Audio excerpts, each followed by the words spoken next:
شروع اللہ کا نام لے کر جو بڑا مہربان نہایت رحم والا ہے۔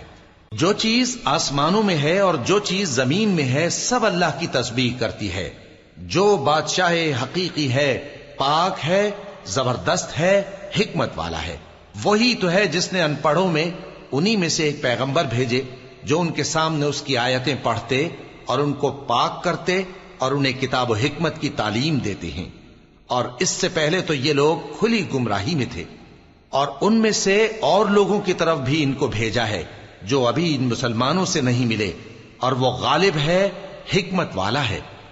یہ اللہ کا فضل ہے، جسے چاہتا ہے عطا فرماتا ہے، اور اللہ بڑے فضل کا مالک ہے۔ جن لوگوں کو تورات کا حامل بنایا گیا پھر انہوں نے اس کے حامل ہونے کا حق ادا نہ کیا، ان کی مثال گدھے کی سی ہے جس پر بڑی بڑی کتابیں لدی ہوں۔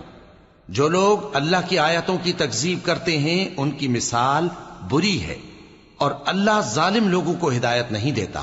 کہہ دو کہ اے یہود، اگر تم کو یہ دعویٰ ہو کہ تم ہی اللہ کے دوست ہو اور دوسرے لوگ نہیں، تو اگر تم سچے ہو تو ذرا موت کی آرزو تو کرو۔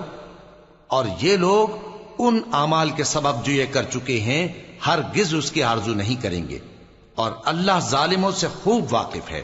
کہہ دو کہ موت جس سے تم بھاگتے ہو وہ تو تمہارے سامنے آ کر رہے گی، پھر تم پوشیدہ اور ظاہر کے جاننے والے مالک کی طرف لوٹائے جاؤ گے، پھر جو کچھ تم کرتے رہے ہو وہ سب تمہیں بتائے گا۔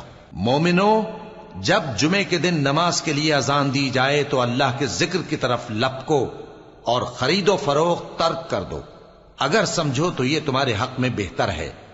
پھر جب نماز ہو چکے تو زمین میں پھیل جاؤ اور اللہ کا فضل تلاش کرو، اور اللہ کو بہت بہت یاد کرتے رہو تاکہ کامیاب ہو جاؤ۔